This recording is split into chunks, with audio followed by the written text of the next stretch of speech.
Kita lihat kenapa Pak Ridwan Kamil masih mempertimbangkan DKI Jakarta menjadi salah satu provinsi untuk beliau berkontestasi. Tentu kan ini untuk tujuan jangka panjang di 2009, untuk kepentingan 2009 yang akan datang.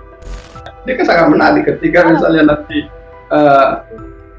partai PKS mengusulkan Pak Anies Baswedan, terus PDIP mengusulkan Pak Basuki Cahayapurnama, tinggal bagaimana nanti Demokrat siapa kira-kira penggantinya Mas Ahaye untuk Pilkada DKI Jakarta. Ini kan akhirnya seperti mengulang kontestasi di 2017 yang lalu, bukan hanya sekedar menjadi batu loncatan kepentingan politik 5 tahun yang akan datang. Tribun News on Fokus Tribuners kembali membersamai Anda hari ini bersama dengan saya Mila Irda. Nama mantan Gubernur Jawa Barat Ridwan Kamil digadang bakal melenggang ke pemilihan Gubernur DKI Jakarta. Bahkan Partai Golkar sendiri mengakui memberi restu dan merekomendasikan Ridwan Kamil untuk menduduki kursi DKI 1. Bersama dengan ini ada pula kader Partai Nasdem Ahmad Sahroni yang juga digadang akan maju ke Pilgub DKI Jakarta. Lantas siapa sekiranya sosok yang kemudian lebih unggul untuk bisa memimpin DKI Jakarta, atau justru ada sosok lain lagi yang lebih cocok untuk bisa bekerja di DKI Jakarta? Saya akan membahasnya bersama dengan Direktur Rumah Politik Indonesia, ada Bang Fernando Emas. Tersambung dalam sambungan Zoom bersama dengan saya. Bang Fernando, terima kasih sudah bergabung. Kabar baik, Bang Fernando? Terima kasih, sama-sama Mbak Nila. Baik, Mbak Nila juga ya. Alhamdulillah, kabar baik. Terima kasih menyempatkan waktunya berbincang bersama dengan saya. Sama-sama. Bang Fernando, ini setelah pencapresan yang saat ini suaranya masih dihitung, rekapitulasi akhir oleh KPU, begitu ya Bang Fernando, muncul juga ini nama-nama yang kemudian masuk ke bursa calon gubernur DKI Jakarta. Yang muncul sekarang ada nama Ridwan Kamil, ada juga kemudian nama Ahmad Sahroni. Lagi cek ombak nih Bang Fernando, saya mau minta pengantar terlebih dahulu melihat sosok-sosok ini seperti apa Bang? Ya, tentu kita patut mengapresiasi siapapun itu yang ingin berkontestasi di Pilkada DKI Jakarta. Jadi semakin banyak tokoh-tokoh yang muncul, semakin banyak anak-anak bangsa yang berniat untuk membangun DKI Jakarta, tentu patut kita apresiasi karena tentu dengan semakin banyaknya tokoh-tokoh bangsa, anak-anak bangsa yang berkontestasi, tentu semakin banyak pilihan dan kita harapkan semakin banyak yang berkualitas, yang mumpuni untuk membangun DKI Jakarta. Namun sebelum ke situ, tentu menjadi pertanyaan bagi kita, kenapa sih masih DKI Jakarta menjadi salah satu minat dari para tokoh-tokoh tersebut, para anak bangsa tersebut, karena sebagaimana kita ketahui bahwa ibu kota negara kita kan akan pindah ke IKN dalam waktu yang tidak lama lagi, karena seperti yang sudah diagendakan kemungkinan dalam tahun ini akan ada kejelasan kepastian mengenai kapan sih ibu kota negara kita akan berpindah. Tapi demikian walaupun akan berpindah ibu kota, masih menarik bagi banyak tokoh-tokoh bangsa, bagi partai politik untuk bisa menguasai DKI Jakarta, karena masih dianggap bahwa DKI Jakarta ini sebagai barometer. Jadi kalau kita lihat misalnya seperti Pak Ridwan Kamil, ada Mas Sahroni, terus kemudian ada beberapa nama misalnya dari PKS dan ada Pak Mardhani Alisera kan gitu. Tentu kita harapkan dengan banyaknya tokoh-tokoh partai politik, tokoh-tokoh daerah, terus anak-anak bangsa kita yang masih berminat untuk membangun DKI Jakarta, diharapkan ke depannya DKI Jakarta, permasalahan-permasalahan DKI Jakarta akan bisa terselesaikan, termasuk bagaimana misalnya masalah kemacetan, masalah banjir itu bisa terselesaikan dengan kehadiran gubernur yang memang memiliki kemampuan bekerja untuk membangun DKI Jakarta ke depan. Ini kalau kita melihat dari track record sosok yang sekarang sedang cek ombak seperti itu di media sosial ya, Bang Fernando, kalau Ahmad Sahroni sendiri mengatakan sudah pasti dirinya akan jauh lebih unggul dari Ridwan Kamil karena katanya ini jauh lebih lama mengenal Jakarta, sementara RK ini kan lamanya di Jawa Barat begitu. Kalau dari kacamata Bang Fernando seperti apa? Ya, termasuk juga ketika siapapun itu pasti bisa lebih mengenal DKI Jakarta, karena untuk bisa mengenal DKI Jakarta kan sangat mudah, karena cakupan wilayahnya juga tidak terlalu luas, berbeda jauh dengan Jawa Barat misalnya. Sementara Pak Ridwan Kamil sudah memiliki kemampuan sebagai Gubernur Jawa Barat.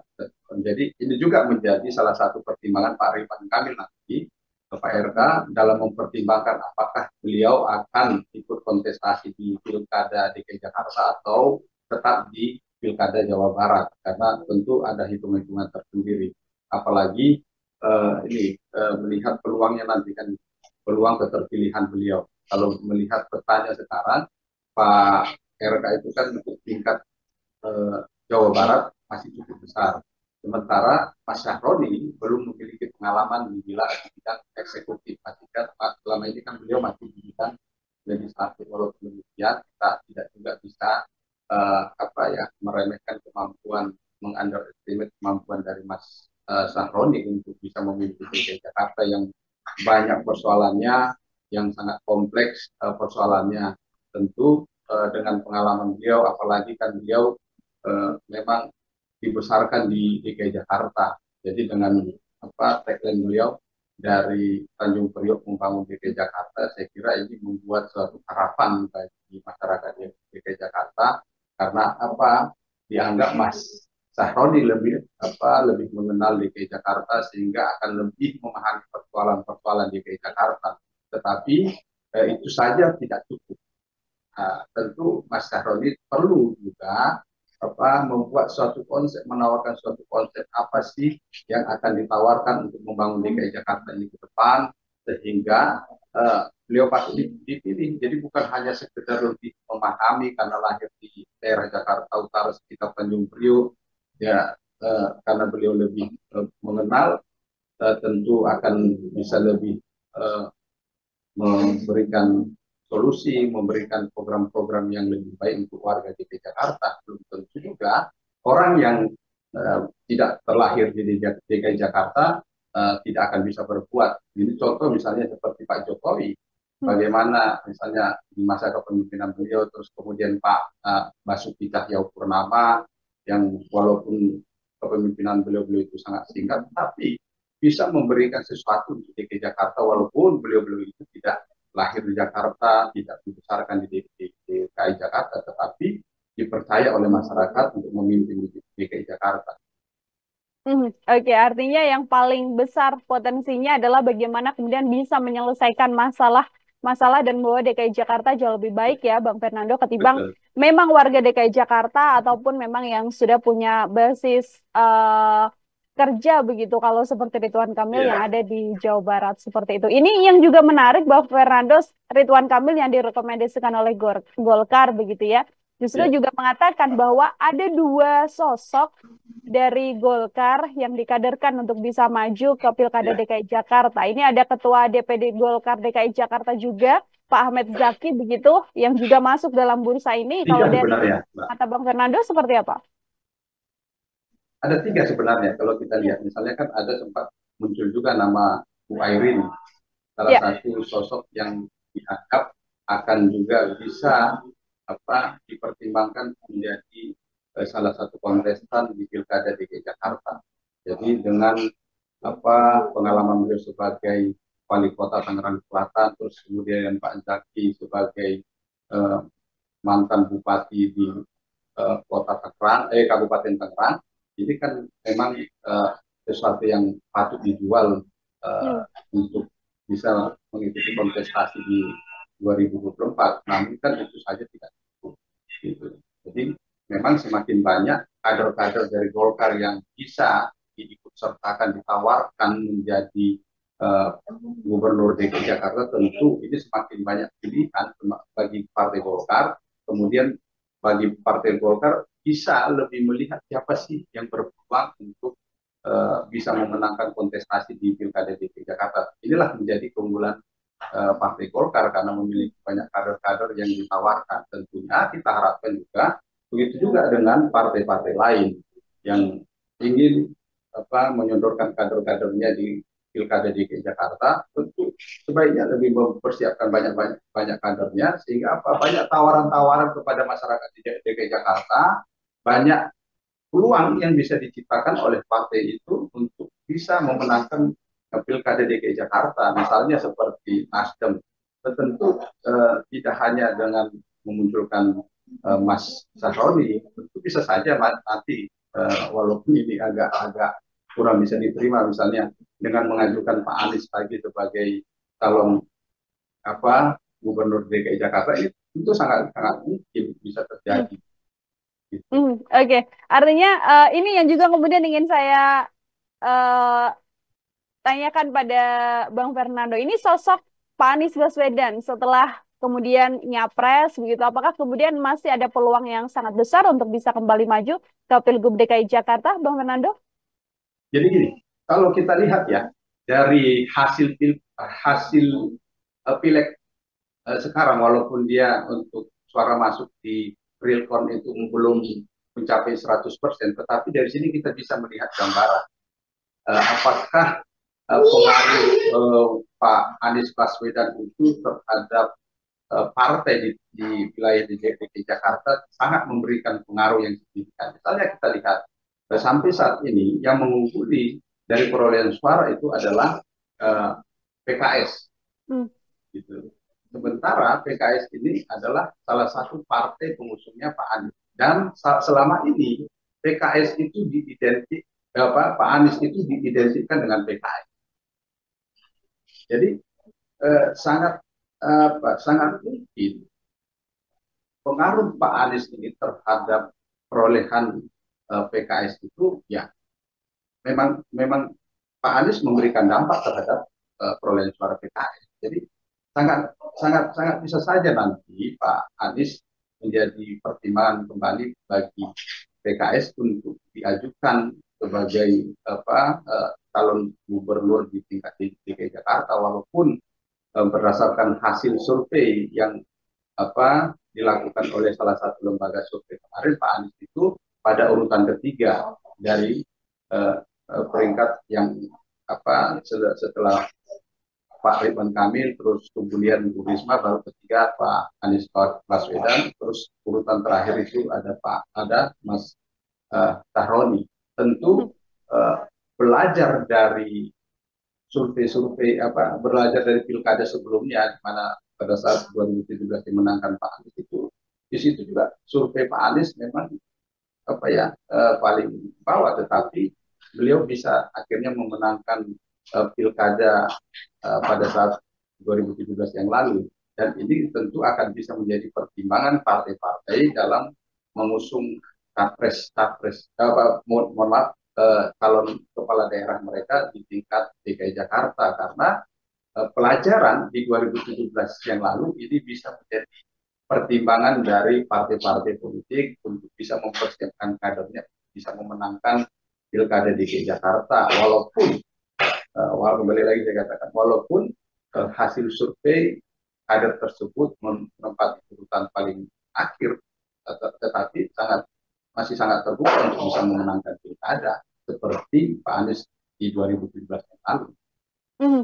Bagaimana kemudian dengan PDI Perjuangan, Bang Fernando? Tadi Bang Fernando sempat menyinggung bagaimana Bu Risma juga bisa masuk dalam bursa untuk menjadi Gubernur DKI Jakarta. Dari PDIP, apakah kemudian ada sosok lain juga yang bisa diproyeksikan kembali maju ke DKI Jakarta? Ya, PDIP ini juga kan salah satu partai juga yang memiliki banyak kader, apalagi untuk tingkat Pilgub DKI Jakarta. Selain Bu Risma, mungkin saja bisa mempertimbangkan kembali Pak Basuki Cahayapurnama, terus kemudian Pak Anas yang saat ini menjabat sebagai Menpan RB. Ini kan ada banyak nama-nama yang bisa dipertimbangkan untuk bisa mengikuti kontestasi di 2024 ini tingkat pilkada DKI Jakarta, termasuk bisa saja misalnya dengan mempertimbangkan salah satu anggota DPRD DKI Jakarta, Tinatun kan gitu. Jadi tinggal bagaimana partai politik coba mempersiapkan kadernya itu yang benar-benar bisa membangun DKI Jakarta ini dengan baik, memecahkan, memberikan solusi, dan mencarikan jawaban terhadap persoalan-persoalan yang selama ini dihadapi oleh DKI Jakarta, oleh masyarakat di DKI Jakarta. Misalnya seperti apa masalah banjir, masalah kemacetan, ini kan persoalan-persoalan yang selama ini belum terselesaikan. Ketika ada salah satu partai yang bisa menawarkan dengan konsep yang jelas, pemaparan yang jelas, dengan jalan keluar yang pasti, dan ada ukuran untuk bisa menyelesaikan persoalan itu, tentu ini akan bisa menarik warga DKI Jakarta untuk memilih kader partai tersebut. Baik, ada beberapa sosok juga dari PDI Perjuangan, bahkan tadi Pak Basuki Cahayapurnama ya, Bang Fernando ya, Iya, juga iya, kemudian bisa apabila Pak Ahok kemudian maju kembali ke DKI Jakarta, ada peluang juga untuk kemudian masih kembali melawan sosok Anies Baswedan, Bang Fernando? ya makanya ketika ini kan sangat menarik ketika misalnya nanti uh, partai PKS mengusulkan Pak Anies Baswedan, terus PDIP mengusulkan apa Pak Basuki Cahayapurnama, tinggal bagaimana nanti Demokrat, siapa kira-kira penggantinya Mas AHY untuk Pilkada DKI Jakarta. Ini kan akhirnya seperti mengulang apa ya kontestasi di 2017 yang lalu ketika itu menghadirkan tiga pasangan calon kepala daerah yang masing-masing diusung oleh partai koalisi PDIP, terus ada PKS dan juga Demokrat. Akan kembali menjadi pertarungan yang juga menarik Iya. untuk disaksikan apabila ada pertemuan lagi ya Bang. Iya, tetapi kan tetap juga kembali Mbak Nila. Partai-partai tentu tetap memperhitungkan secara matang karena bagaimanapun juga DKI Jakarta ini masih tetap menjadi barometer. Gitu. Jadi siapapun yang menjadi kepala daerah tentu akan dilihat partainya. Terus kemudian masih sangat berpotensi untuk menghadirkan pemimpin di masa depan, walaupun untuk untuk Pilpres kali ini kepala daerah yang berasal dari DKI Jakarta tidak berhasil memenangkan Pilpres tahun ini, tetapi masih sangat berpeluang untuk bisa mengorbitkan, termasuk ini kalau kita lihat kenapa Pak Ridwan Kamil masih mempertimbangkan DKI Jakarta menjadi salah satu provinsi untuk beliau berkontestasi. Tentu kan ini untuk tujuan jangka panjang di 2009, untuk kepentingan 2009 yang akan datang. Oke, jadi selain memang basis suara dari Ridwan Kamil tadi di Jawa Barat yang masih besar, namun kalau melihat bagaimana politik 5 tahun mendatang di 2029, artinya Ridwan Kamil sebenarnya juga butuh bisa bekerja di DKI Jakarta untuk kemudian bisa satu step naik tingkat lagi di Pilpres kemungkinan 2029 ya Bang? Iya. Jadi memang tetap juga seperti Pak Ridwan Kamil ini kan kalau hanya sekedar ingin membangun wilayah daerah, kenapa tidak karena memang keterpanggilan untuk membangun negeri ini, kenapa tidak wilayah Jawa Barat saja beliau tetap, karena 5 tahun yang lalu beliau sudah bekerja berkarya untuk Jawa Barat, tentu beliau akan bisa meneruskan apa yang beliau sudah perbuat selama 5 tahun yang lalu pada masa pemerintahan beliau ketika terpilih menjadi gubernur Jawa Barat 5 tahun yang akan datang. Tentu akan lebih mudah bekerja, berkarya, memperbaiki apa yang masih belum terselesaikan dibandingkan harus itu kontestasi di Pilkada DKI Jakarta. Tentu karena ada target-target lain yang sedang dipersiapkan untuk 5 tahun ke datang.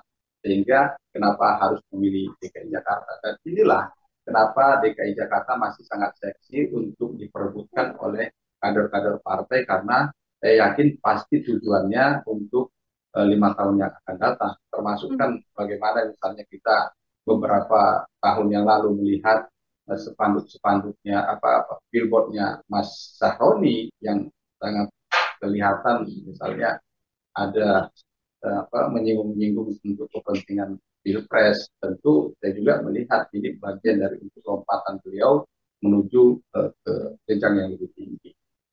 Oke, ada maksud lain juga yang kemungkinan ingin dituju begitu ya, Bang Fernando ya, lewat jalan menduduki kursi DKI Jakarta begitu untuk kemudian bisa melangkah lagi untuk kontestasi-kontestasi yang lainnya. Ini ada beberapa sosok yang tadi sudah disebutkan oleh Bang Fernando yang berpeluang untuk bisa mengisi kursi di DKI Jakarta. Apakah kemudian masih ada sosok yang sebenarnya ini potensial, mungkin bukan dari partai, tapi cukup potensial untuk kemudian bisa mengisi jabatan di DKI Jakarta ini, Bang? Kalau dari kacamata Bang Fernando? Tentu ini partai-partai tentu perlu melakukan rekrutmen politik secara Hmm. terbuka terhadap masyarakat Indonesia secara khusus yang ada di wilayah DKI Jakarta, wilayah DKI Jakarta yang berpotensi untuk bisa membangun DKI Jakarta 5 tahun mendatang. Jadi bukan hanya tertutup pada kader-kader mereka yang sudah menjadi kader partai selama ini, tetapi juga harus membuka ruang, siapapun itu harus dibuka. Jadi tentu saya kan tidak bisa merekomendasikan siapa, tetapi partai itu lebih bisa melihat siapa sih sosok-sosok nasional yang bisa dilihat untuk bisa menjadi uh, gubernur DKI Jakarta 5 tahun yang akan datang, dan siapa sih yang kira-kira bisa layak dipercaya, layak didorong oleh partai untuk membangun DKI Jakarta ke depan, karena memang reputasinya selama ini memang karena kemampuan komitmen integritas selama ini layak dipercaya, layak diberikan kepercayaan untuk menjadi gubernur DKI Jakarta 5 tahun yang akan datang. Walaupun begitu, kan kader-kader partai tetap juga banyak yang potensial, banyak yang banyak yang memiliki kapasitas, integritas, dan patut diberikan kesempatan untuk menjadi gubernur DKI Jakarta 5 tahun yang akan datang. Oke, baik. Terakhir dari saya, Bang Fernando, tadi sempat disinggung PR kemacetan, kemudian bagaimana banjir juga masih terjadi di DKI Jakarta. Nantinya sosok yang bisa eh, mendapatkan hati warga Jakarta begitu. Ini PR terbesarnya yang harus dibereskan oleh pemimpin DKI Jakarta mendatang ini apa, Bang?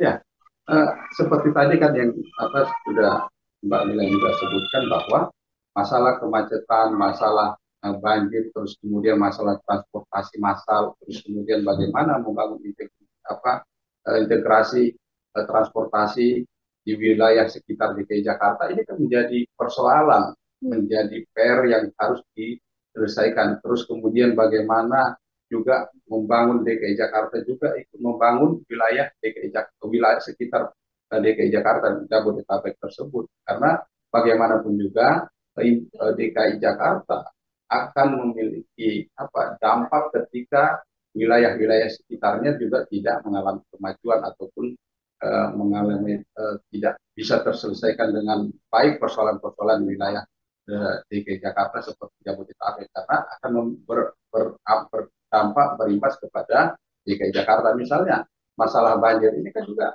persoalan-persoalan yang berimbas dari wilayah DKI Jakarta. Terus kemudian masalah kemacetan, masalah lain-lainnya, masalah sampah, ini kan juga persoalan-persoalan yang karena tidak bisa bersinergi dengan wilayah di sekitar DKI Jakarta, yaitu Jabodetabek, sehingga ini penting menjadi dicarikan solusi oleh gubernur yang akan datang, sehingga perlu mempelajari secara serius, perlu mencarikan solusi secara serius, dan perlu juga mengerjakan secara serius. Jangan sampai memiliki program, memiliki rencana, memiliki solusi, tetapi tidak dikerjakan secara serius, sama saja.